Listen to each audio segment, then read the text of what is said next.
Монгол Улсын их хурлын сонгуулийн 5 дугаар тойрог их намаас Үнэн бүрэнгийн Мягмаржав, Манхүүгийн Гамбат, Цэдвийн Үлзий тогтох, Арднагийн Уланбадрах, Жанчвийн Цэнцүрэн, Чимэд доржийн Эрдэнэт, Гочоогийн Нацаг дорж, Сандаг доржийн Соёлбаатар, Соронзон болдын Болор чулуун, Цэдэн дамбын Ингсайхан.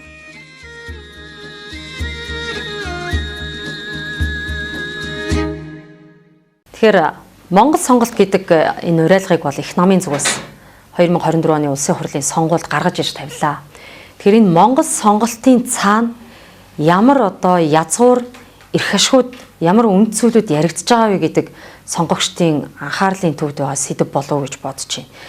Таны хувьд бас энэ Монгол улсын суур бодлогын салбартай холбоотой сэдвүүд дээр олонтаа дуурч ирсэн. Тэгэхээр таны барьж авч судалж ажилласан мөн чанартай энэ Монгол сонголт хэр дүүрэх үү?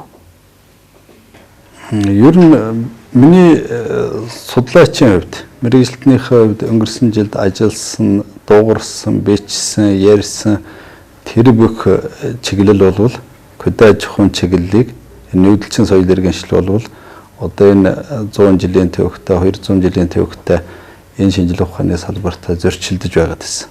Яваад байсан. Өөрөөр хэлбэл одоо 3 цагийн хэлхэнд ингэж ярьдаг шүү дээ. Өнгөрсөн хугацаанд төвхөн уламжлалаар 1000 жилийн өмнө, 100000 жилийн өмнө ямар байсан юм бэ? 100 жилийн өмнө ямар байваа? 50 жилийн өмнө ямар байсан?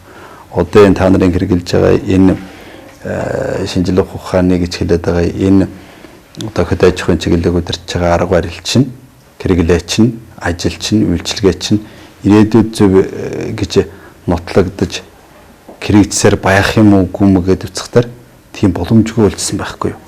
Өөрөөр хэлбэл жишээ малын эрүүл мэнд гэдэг ингэхээр аль болох их эм хэрэглээл, аль болох их вакцин хэрэглээл ингээл яваад байвал малын эрүүл мэнд сайн хамгаалагдах юм байна гэдэг ийм онол үзэл баримтлал одоо сүүлийн хагас 100 жил тогтчихлоо Монголд.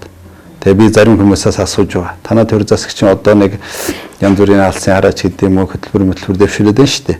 Одоо салбарын яамнаас очоод агентлагаас очоод асуухаар та нарын 5 жилийн дараах хөтөлбөр чинь юу вэ? Ямар юм бодож чинь та нар гэхээр яг өнөөгийн хэрэгжилж байгаа юм хэрэглээ зогсож байгаа байхгүй. Тэгэхээр өнөөгийн энэ Монголын төр засгаас явуулж байгаа энэ бодлого, түүний хэрэгжилт, тэрнтэй холбоотой ажлын үйлчилгээ чинь бүгд ямар ч шинжилгээ ухааны үндэслэлгүй болоо зогсчихсан байхгүй. Тэгэхээр манай иргэний хөтөлбөрийн намаас дэвшүүлж байгаа энэ Монгол сонголт гэдэг хөтөлбөр бол 3 цагийн хэлхээсэнд нь өнгөрсөнд ямар байсан, одоо ямар байгаа, ирээдүйд ямар байхыг бид нэр бичээд өгчихсөн гэж хэлж болно. Бодчихсон гэж хэлж болно. Өөрөөр хэлбэл би жишээ нь хөдөө аж ахуйн мэргэжлийн хүн ярихад бол малын эрүүл мэнд нь хэр байх юм, бэлчээрийн даац нь ямар байх юм, тэжээл нь ямар байх юм, нөгөө малаас гарч байгаа мах чинь хэрхэн эрүүл гэдгийг баталгаажуулж явах юм, сүүн хэрхэн эрүүл гэдгийг баталгаажуулж явах юм, түүний үн цэн нь ямар байх юм, тэр малын эрүүл мэндийн салбарт хэрэгжүүлж байгаа тэр та нарын хэрэгжүүлж байгаа ажил үйлчилгээ чинь зөв юм уу үгүй юм гэдэг дээр буруу байна. Зөв бодлого нь биднэрт байна гэдгийг ингээд одоо эн чинь ганцхан хүн яриад байгаа юм биш шүү дээ. Бид нар чинь багаараа тий намаараа ярьж байгаа учраас энэ дээр бол одоо Монгол улсын ирээдүйн хөгжлийн хандлагыг бид нэр хэдэн 10 жилээр олоод харчихсан.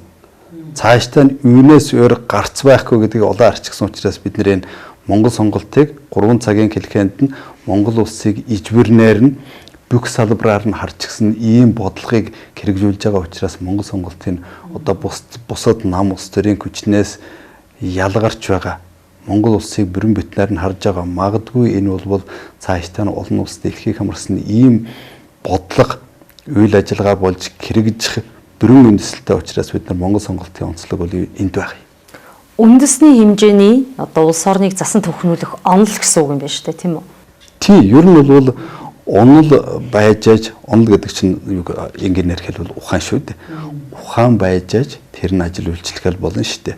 Өнөөдрийн Монголын тогтолцоо чинь одоо аль ч нам бид нар ингээ яг өнөөдөр улс төрийн сонгуулийн үед ярьж байна тий.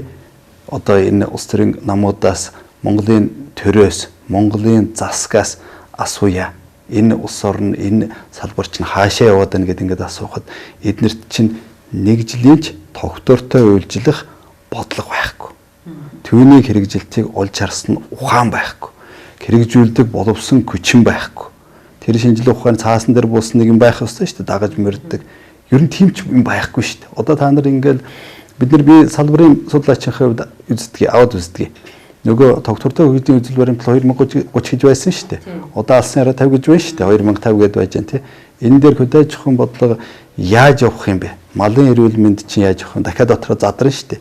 Бэлчээрийн одоо дац хэтрэлэл гэдэг шүү дээ. Өнөөдөр 64 сая малтай. Эн чинь дац нь хэтэрчихсэн юм уу? Бэлчээрийн та нар устгахчихсан юм уу гэдэг асуудлыг олж харахгүй байгаа шүү дээ. Малын тоо зөв онцлогддог байна тий. Зөв онцлогддог. 21 аймгийн 330 суманд аль суманд нь бэлчээрийн дац хэтэрчгээд байгаа. Ургамлынхан бүтэц бүрэлдэхүүн хэдэн хувиар устдаж алга болсон юм. Түүний шалтгаан нь малын тоо өснөөс болсон юм уу? Өөр хүчин зүйлээс болсон юм гэдэг дэр хинч дүгнэлт хийх чадваргүй байгаа. Өөрөөр хэлбэл хэдэн мянган сүүлийн 30 жилийн дотор бараг 3,000 голгой их нуур цорим хэрэгжлээ гэж байна шүү дээ. Энэ малын тоо ширснээс болсон юм уу? Буруутай уул уурхайн буруутай үйл ажиллагаанаас болсон юм гэдэг дэр хинч тогтоохоогүй байхгүй.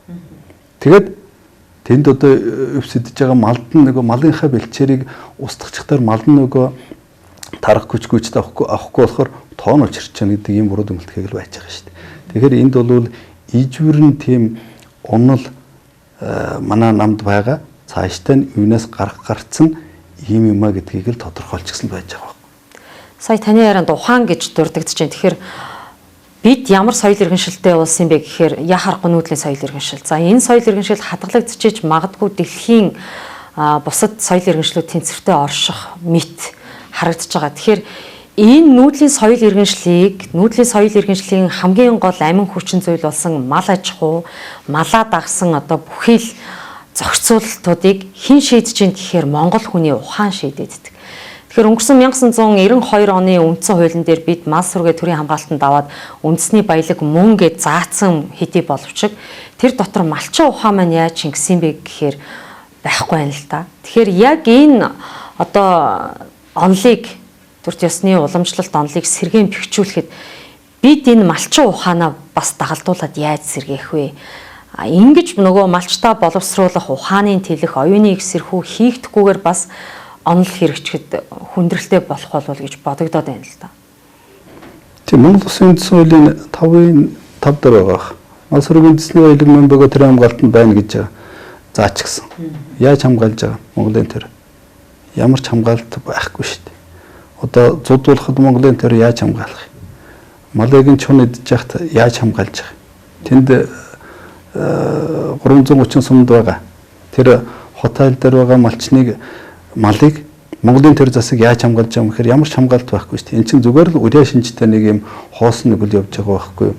Тэгэхээр одоо монголчууд нэг юм байгаа шүү дээ. Хүн болох багаасаа хөлөг болох унаганаасаа гэж хэлдэг тий. Тэгэхээр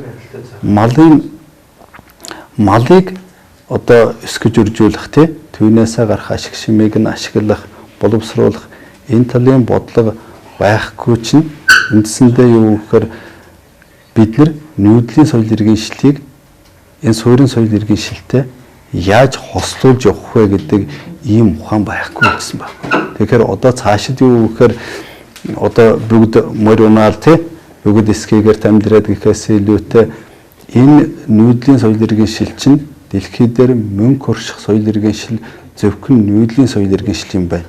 Суурин соёл иргэншил бол цаашдаа оршин тогтнох боломжгүй юм байна тий. Суурин соёл иргэншил зориулсан нөгөө бид нар энэ эрчимцэн мал аж ахуй гэдэг нэг юм яриад байна шүү дээ. Энд чинь бол нүүдлийн соёл иргэншлийг авч явж чадахгүй болчихсон.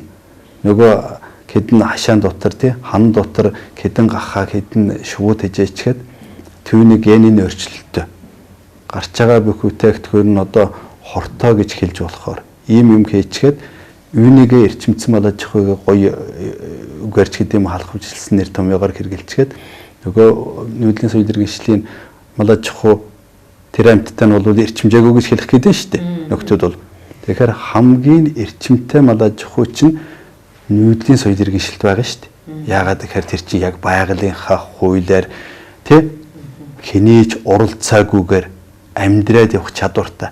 Нөгөө хашаанд байгаа хэдэн одоо фермерийн мал тэр хэдэн гахаа тэр хэдэн шөвөөг чинь нэг цастай өдөр гаргаа тавьчихвал яах вэ? Бүгд хөлдөөд өгчих юм тий. Тэр чинь ямар ч амьдрах аргагүй тийм аж ахуй хийгээ тавьчихад түүнийгээ одоо орчин үеийн ингэж хэлээд байна шүү дээ. Зүгээр л эндээс харахад нүүдлийн соёл иргэншил, суурин соёл иргэншил, нүүдлийн бэлчээрийн мал аж ахуй, суурин мал аж ахуй, тэр эрчимцэн мал аж ахуй гэдгийн хооронд ямар асар их зөрүү байна тий. Энэний цаана энэ нь бол мөнхийн сургаал, мөнхийн хууль, тэнгэрийн хуульд, байгалийн хуульд нийцсэн юм байж штэ. Цаашид мөнхөд орших юмны тухай ярьж штэ. Нөгөөх нь байгалийн хуулийн эсрэг тий гажигтай, зохиомл, генийн өөрчлөлттэй амьтад бий болгох ч тэр нь байгалийн хуулийг дагаж нэг сарч амьдрах чадваргүй ийм л одоо аж ахуйн тухай ярьж байгаа штэ. Тэгэхээр энэ бол нүүдлийн соёл иргэншил бол мөнх хүн төрөлхтний мөнхийн соёл иргэншил юм а гэдгийг зүгээр л одоо монголчууд эн чинь хамгийн одоо энийг жишээд харьцуулаа харчих боломж өнөөдөр Монгол улсад байна шүү дээ. Өөр одоо жишээ нь та нар Америкт очиод ч юм уу тий Японд очиод Солонгост очиод энэ хоёрыг зэрэгцүүлээд аль нь давуу талтай байна, аль нь сул талтай байна гэд ингээ харах боломжгүй байхгүй. Тэгэхээр энэ Монгол улсад одоо иргэний хөдөлгөөний нам бидний дэвшүүлж байгаа мөрийн хөтөлбөр хэлж өгч байна. Энэ бол цаашдаа хүн төрөлхтөнд хэлж өгөх сургаалын эхлэлийг, хүн төрөлхтөний аж ахуйг зааж явах, хүн төрөлхтөнд буцаад нүүдлийн мал аж ахуйгаа тодорхой хэмжээнд авч явахгүй бол цаашаа эн чинь зөвхөн Монгол улсад төдөөг хүн төрөлхтөнд устдах юм байна гэдгийг л хэлж өгч байгаа л ийм л сургаал байхгүй юу. Тэгэхээр энэ бол зөвхөн нэг намын одоо ганцхан сонгуулиар хэмжигдэх үйл ажиллагаа биш. Энэ бол мөнхийн үйл ажиллагааны эхлэл гэж үзэж болохоор юм байна. Монголчууд мал дагуул ам тосноо гэж ярьдаг. Орчин цагт бол бид сүүлийн 3-34 жил бол мал дагахаар байдгаа барж ядуурдаг юм шиг юм төсөөлөл бол нийгэмд буучлаа. Тэгэхээр яг одоо энэ эцэг өвгдийн уламжлалт төр ёсны онол өөрийнх нь суур үндсэн язгуурны юу юм бэ гэхээр яг л энэ одоо нүүдлийн малаа дагсан аж ахуй байгаад байдаг. Тэгэхээр энэ аж ахуйг ахуй болгоны эдийн засгийн үр өгөөж болгоход ямар гарт шийдлүүд байна? Энэ талын төлөвлөлтүүд за нийт бүсчилдэг юм уу? Эсвэл улс үндэстнийх нь хэмжээнд хардсан юм уу? Тэр хэмжээнд цаасан дээр буусан төлөвлөгөөнүүд, төслүүд гэж их намд байна уу? Ер нь яг одоо бид нар хамаагүй нөгөө тоог хэлж болохгүй юм байна да хууль зорчих учраас. Тэгэхээр ийм төлөвлөгөө бол хэдэн мянгаар тоологдохоор төлөвлөгөө төсөл хийчихсэн. Хугацааны хувьд хэдэн 10 жилээр тооцоо гаргачихсан. Ийм тооцоолол байна. Хүн ам зүйнүүднээс хувьд тэр мал аж ахуй талын мал аж ахуй гэхэр чинь зөвхөн малын тоо ярихгүй шүү дээ тий. Тэндээс гарч байгаа бүтээгдэхүүний үйлдвэрлэлийг сумын хэмжээнд, бүр хотайлын хэмжээнд юуг нь одоо ашиглах вэ, юуг нь боловсруулах вэ? Сумын төвшөнд одоо ямар бүтээгдэхүүнийг боловсруулах юм? Аймгийн төвшөнд яах юм? Улсын төвшөнд яах юм?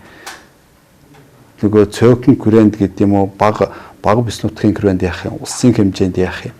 Гадаадад ямар бүтээгдэхүүний экспорт боломж байгаа? Манай хэрэглээчийн харьцангуй бага хязгаарлагдсан шүү дээ. 3.4 сая хүний хэрэглээ бол бага. Тэгэд энэ бүх тооцоолол зөвхөн иргэний хөдөлгөөний намд байгаа юм. Үүнийг цаашаа улсын төдийгүй би дахин давтна хэлэхэд энэ бол цаашдаа олон улсын хэмжээний бодлого болж хэрэгжих ийм одоо сайхан одоо агуу их үйл хэргийн эхлэлийг бид өнөөдөр тавьчихсан байгаа юм л да. Тэгэхээр ер нь бол монголчууд нэг хэлээд байна шүү дээ. Одоо тийм боломж бол байгаа мó гэж асуугаад байна шүү дээ. Эн чинь манай хэн гэлдэг шүү дээ. Малаас манай хөгчүүд хэлдэг. Малаас бол амьсгалаас бусдын ашигла. Тэгэхээр одоо бид нар яаж яах нэхэр малыг ярихаар мах сүйл яриад байна шүү дээ. Ноос нь хаачсан. Арьс ноосны давсрууга зунгаг хаачсан. Арьс нь хаачсан. Яс нь хаачсан. Дотор эрхтнүүд нь тус бүрдэн тий зөрхөн, бойрн, сархинэг нь, хэрхэнэг нь тий энэ хаачсан. Нөгөө их желатин агуулдаг гэж хэлээд байгаа тэр шөрмөс тий бүлхнүүд нь хаана юу юм? Нөгөө нарийн гэдсийг ашиглаад нөгөө месцаслын хамгийн нэмтэй утсаа хийдэг гэж хэлээд байгаа юм хаана байгаа юм те. Өнөөдөр Монгол тийм боломж байх уу? Энд чинь дэлхий дээр бүгд шинжилгээ ухааных нь одоо онол гэдэг юм уу аргачлал нь нэгдсэн юмыг ерөөсөө авч хэрэглэхгүй. Тэгээд яг нэг одоо үннийг хэлэхэд бол Монголд малчин гэдэг юм алга болчихсон байхгүй. Алга болчихсон. Тэр 1300 90 гэж хэлээ те заримдаа 1500 мэрэгжилтэй гэж хэлээ тэр малчин чинь алга болчихсон байхгүй. Тэгэхээр тэрийг буцаад сэргээх ёстой. Энэ мал аж ахуй мал дагуул одоо ам тусдна гэдгийг одоо баг мал дагуул мал болно те тэр битгийг л мал аж ахуй мэрэгжилтнийг одоо жаах нь одоо нийгмийн хэмжээний шимжилээр дэрхэр наадагч юм мэддгийн те малын нэмч малаа сөрийн мэддгөө ийм амтын штэ мал хэд малаал мэднэ гэсэн ийм л агуулга дээр дээ штэ. Энэ бол хамгийн өргөн 1300 1400 мэрэгжлийн мэдлэг хэрэгтэй гэдэг штэ. Тэр чинь одоо бид нэр зүгээр коденийг хөгт биднэрт мэдгжлээд одоо Монголын одоо ер нь бидний наснаас дэш бүхэл хүмүүс бол бөгөдлөг хөдөг мэдэн штэ. Бөгөдлөг хөдөө амьдарч байсан, бөгөдлөг эрт амьдарч байсан хүмүүс байгаа штэ. Тэр одоо манай одоо зүгээр одоо амьд сэрүүн байгаа манай эрдэмтэн мэргэд жишээ нь Жанцсан дургуйг хэлчихсэн байлаа штэ. Сон дээр ярилцах өгчихсэн байна лээ. Монгол хүнийг монгол хүн болгож байгаа энэ багш нь бол мал аж ахуй мал юм гэж хэлчихсэн байгаа байхгүй. Ер нь тийм мал аж ахуйд ойрхон байсан хүн болвол одоо альва юмыг сурах чадвар хаач энэ дэлхийн аль ч оронд очиод амьдрах чадвар дасан зохицох чадвараараа тэр биологийн олон янз байдалтай харьцах чадвараараа гайхамшигтай давуу талтай. Тэгэхээр энэ бол нүүдэлчин соёл иргэн шил Монголын бэлчээрийн мал аж ахуйд ойр байсан хүн болвол ер нь бараг л бүхнийг чадах мэдэх боломжтой байгалийн өгөгдөлтэй нь бол анзаарэгдэл да. Зүгээр одоо энэ шавар байшинд өссөн хятадын тосхонд те өссөн хөөхд Монгол гэрт өссөн хөөхд хоёрыг харьцуулаад үзэхээр л шал өөр шүү дээ. Тийм бие даах чадвар. Яг энэ дээр бас манай сэтгэгчдийн хэлсэн үг санаанд орж байна. Үндэсгүй одоо нөгөө хий хоосон үндэсгүй мод бол мөрөөдөл тээх нь бол гунигтай эрсдлийг тээнэ гэдэгтэй адилхан. Бид нар яг энэ суур язгуур үндсээ сэвтэж гимтээснээс болоод өнөөдөр Монгол хүний удмын сан өөрөө эрүүл байж чадж гин үү? Монгол хүн нөгөө монгол чанарыг агуулсан генийн бүтцээ хадгалж чадж гин үү гэдэг энэ сэдв хүртэл их аюултай төвшөнд тулаад ирсэн байна л да. Идэж ууж байгаа яхааргүй үндэсний одоо хоол хүнс бол малаа дагаа явж байгаа. Тэр хоол хүнс нь өөрөө бидний стратегийн хүнсний аюулгүй одоо нөөцөд зүй ёсоор бичигдэх ёстой ийм зүйл байгаад байгаа шүү дээ.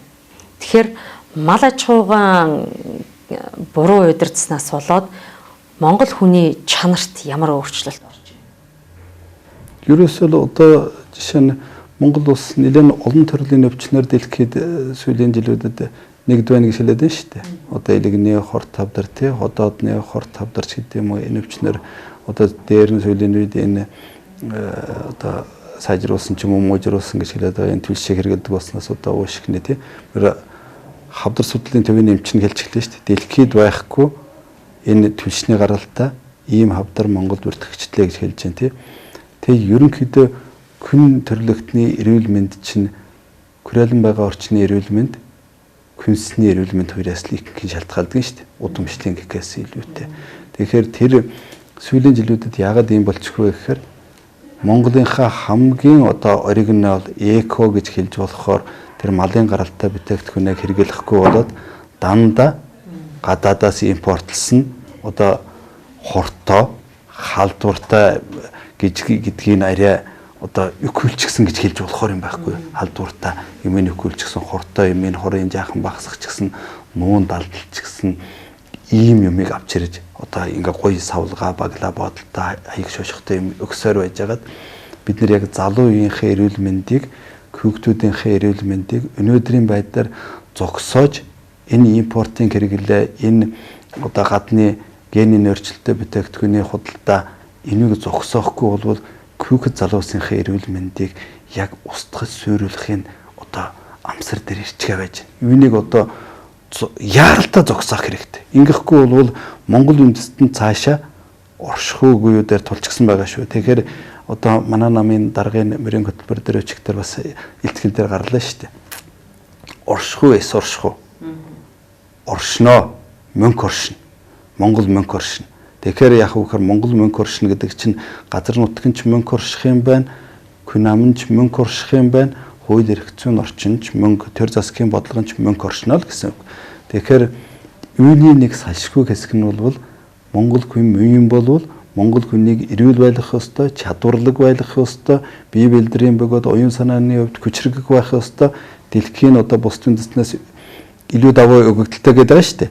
Тэр өгөгдлийг хангах хэмээг төр засаг бодлогоор авч явдгийг. Түүний нэг илэрхийлэл дотор нэг хүчин зүйл дотор нь хүнсний аюулгүй байдал, хүнсний хангамжийн асуудал байгаа юм. Түүнийг шийдэх нэг гарц боломж нь бол Монгол хүний тухайд ерөн голлох гэж салбар нь хэлж болно доо, мал аж ахуй гэж ойлгож болно. За ингээд таны сонгуулийн ажилд амжилт хүсье. За гэлээ. Тэнгэр сонголт, хаан сонголт, мөнх сонголт, Монгол сонголт.